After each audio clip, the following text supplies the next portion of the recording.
When I married Daniel, I thought I was marrying the man of my dreams. Before the wedding, he was attentive, funny, and always made me feel like I was the center of his world. We went on road trips just to watch sunsets, cooked dinner together in my tiny apartment, and stayed up late talking about our future. He promised me we'd be equals in everything. I believed him. But after the wedding, things began to shift. Subtle at first, a comment about how I dressed, a remark about how, in his family, men made the important decisions. I brushed it off. I thought marriage just meant adjusting. The real change happened when his mother, Evelyn, moved in with us. She'd been between places, Daniel said, after selling her condo and waiting for a new one to be built. She was only supposed to stay a few months. From the moment she walked in, Evelyn looked me up and down with thinly veiled disdain. "You grew up in that little town, right? Must have been quaint." She smirked as if the word itself was an insult. Every day was the same. Snide comments about my cooking. Remarks about how I must be so grateful Daniel provided such a beautiful home for me.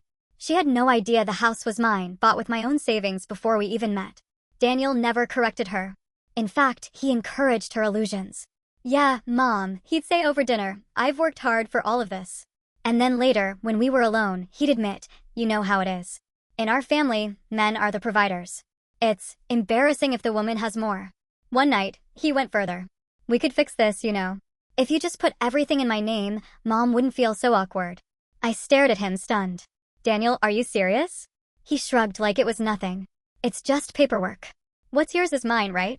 That was the moment I knew I needed to prepare for divorce. The tension escalated daily. Evelyn treated me like a houseguest in my own home. She'd accidentally rearrange my things, criticize every decision I made, and once told a neighbor I was Daniel's little charity project. The breaking point came unexpectedly.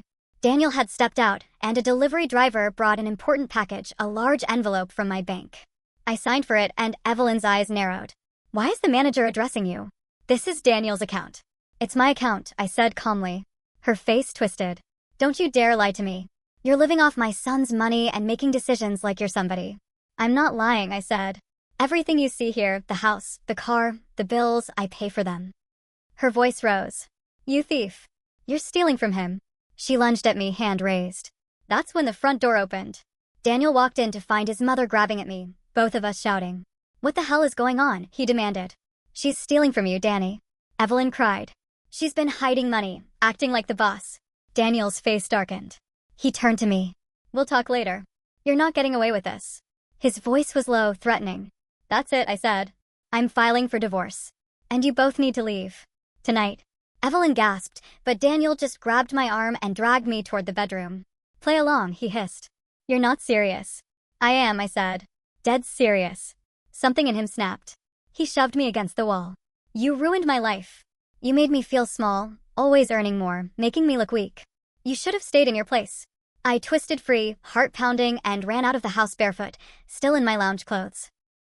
I grabbed my phone on the way out and called a taxi. I went straight to my best friend's place. She's a family lawyer.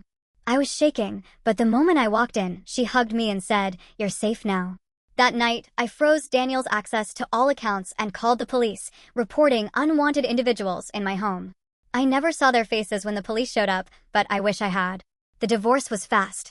Daniel tried to claim part of my property, but he had no proof he'd ever paid for anything, not even the utilities.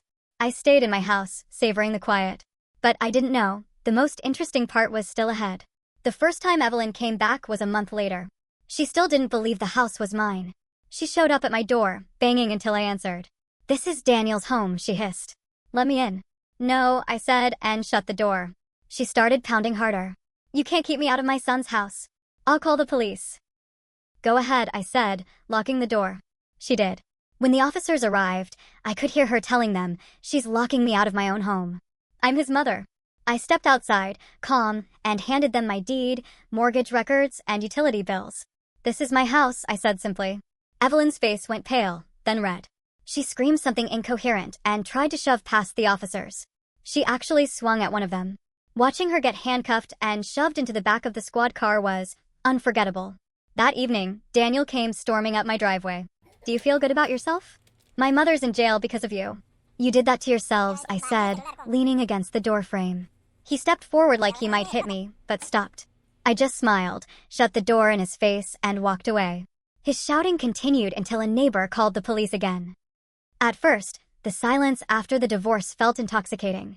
But it didn't last. Eggs thrown at my windows. Knocks on my glass at 2 a.m. harassing phone calls. Threatening letters. Spray paint across my garage.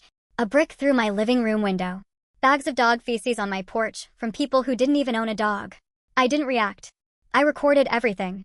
When I had months of evidence, I filed charges. They countersued for illegal surveillance. The judge laughed it out of court. I won my case. They had to pay me damages so large they sold Evelyn's house. Then they tried to sweeten me up: flowers, pies, gifts. I ignored them and requested a work transfer. My company offered me the director's position in a new branch across the country. I sold my house, bought my dream home, and started over. At a business meeting, I met Michael. He was nothing like Daniel: kind, steady, attentive.